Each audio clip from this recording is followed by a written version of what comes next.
The mission to Mars is on the verge of becoming a reality.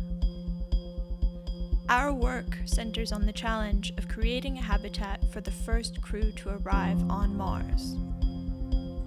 Hi, my name is Melody Ishar from Space Exploration Architecture. And I am Nikita from Episcope.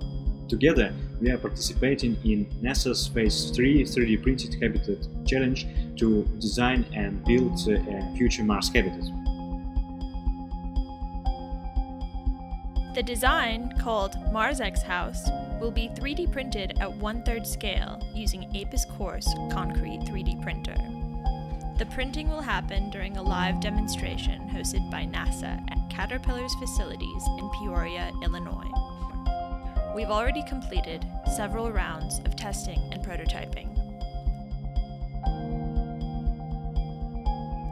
In the future, 3D printers will be deployed to the Moon and to Mars to construct structures for human habitation. Our goal is to print the entire habitat autonomously without human intervention.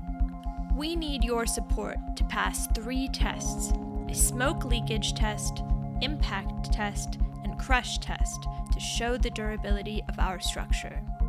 Support our campaign and help us advance NASA's vision to build human habitats on Mars. Together, we are propelling a vision of future living on the Red Planet and the development of technologies for living in outer space.